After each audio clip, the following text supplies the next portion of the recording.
Hoje o nosso Pensando a 10 por hora é mais uma vez a 3 por hora, que é muito bom, porque a velocidade da caminhada é a mais humana possível e é excelente para pensar e refletir. Minha reflexão hoje com vocês é sobre as possíveis missões que temos na vida. E aí a gente precisa começar com algumas perguntas que dizem respeito a essas missões. Seriam elas natas? A gente nasceria com elas? Ou, por exemplo, essas missões a gente pode desenvolvê-las, encontrá-las, criá-las ao longo da vida? E se elas são estáticas ou para sempre, ou se elas poderiam ser dinâmicas de acordo com a fase da vida que a gente vive. E também quais as possíveis relações dessas missões com o esforço, com a dedicação, com a entrega. Bom, sobre as missões a gente consegue ver em algumas crianças que elas nascem com alguma aptidão, alguma vocação, ou algumas das inteligências, das múltiplas inteligências, mais desenvolvida. Algumas crianças a gente vê claramente a inteligência musical, seja através da capacidade de memorização de músicas, de um ouvido um pouco mais desenvolvido, um pouco mais atento, ou em algumas outras crianças a gente vê a inteligência da linguagem mais desenvolvida, uma capacidade maior com a alfabetização e muitas outras questões. Então a gente poderia trabalhar com essa hipótese de que é possível, de que algumas crianças, algumas pessoas, alguns seres humanos nasceriam com missões. Agora, trazendo aqui uma sabedoria dos músicos que dizem que inspiração existe, mas a transpiração precisa existir com muita dedicação, com muita constância. E aí eles dizem uma frase que é assim: a inspiração precisa me pegar trabalhando. Então eu vou estar aqui no instrumento, ou o escritor vai estar ali na mesa de escrivaninha, trabalhando, se dedicando, melhorando, aprimorando. E aí a inspiração vai chegar num local, numa pessoa que está se dedicando, que tá aberta para trazer aquela inspiração para o mundo. Eu acho que assim é com essas crianças. Mesmo que elas nasçam com algumas aptidões especiais, é muito importante que elas se dediquem, que elas se mantenham em aprendizado naquela área específica, para que possa acontecer daquela inteligência especial se tornar uma missão na vida, que seja emocionar pessoas, tocar pessoas através da música, da escrita ou da culinária ou de qualquer área.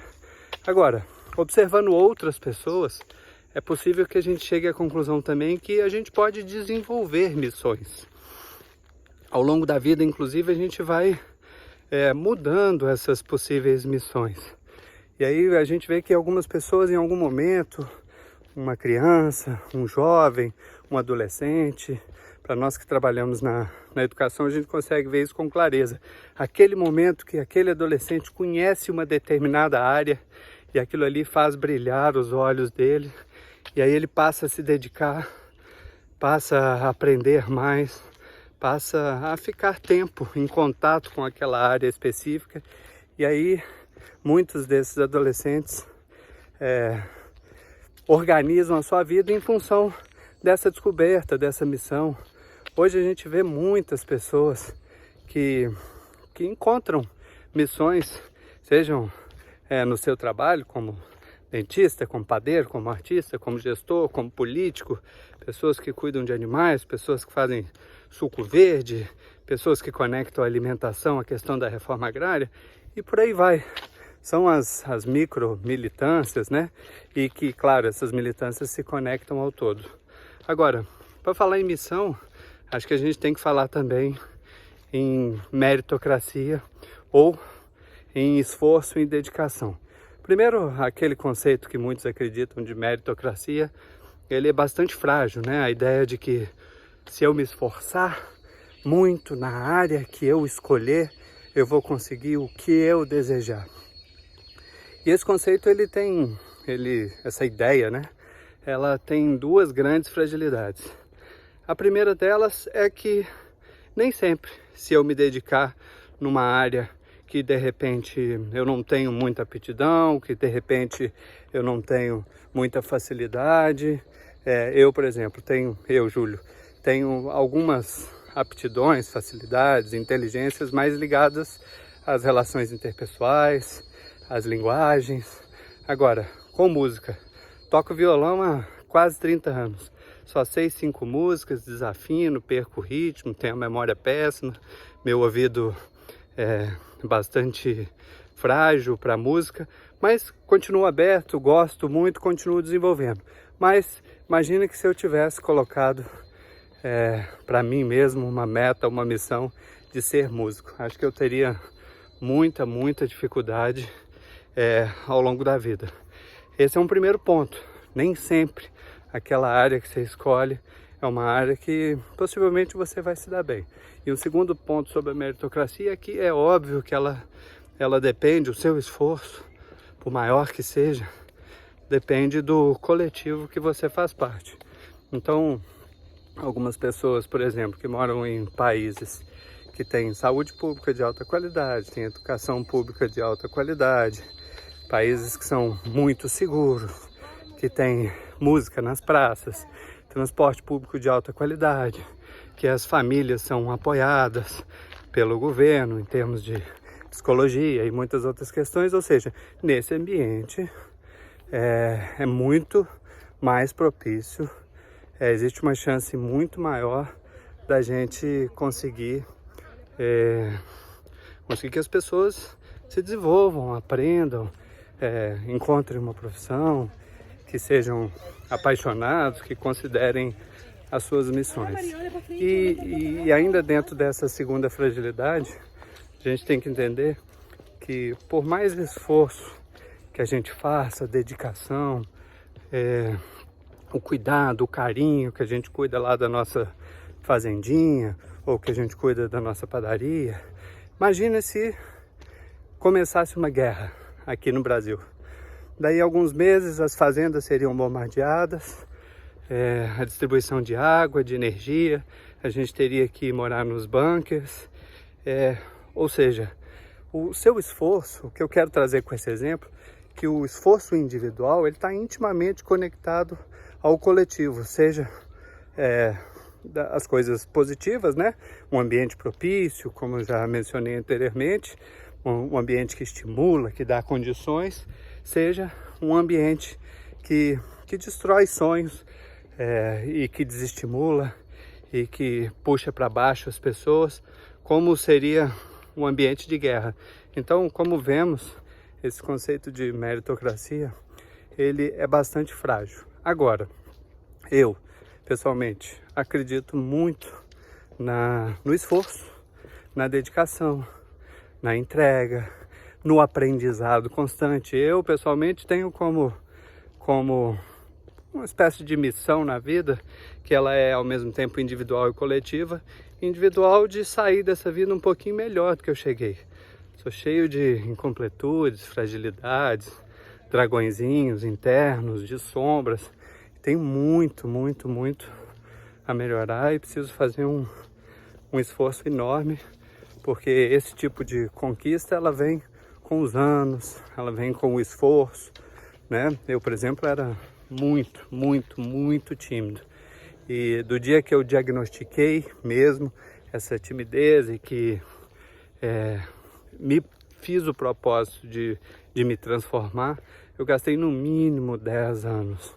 Então, eu tenho essa missão individual de me tornar um pouquinho melhor, um pouquinho mais amoroso, um pouquinho mais compreensivo, e uma missão coletiva, porque eu acho que nós estamos intimamente conectados ao nosso coletivo, e a minha missão coletiva é também na medida que eu melhoro a mim mesmo, que eu possa contribuir com o meu coletivo.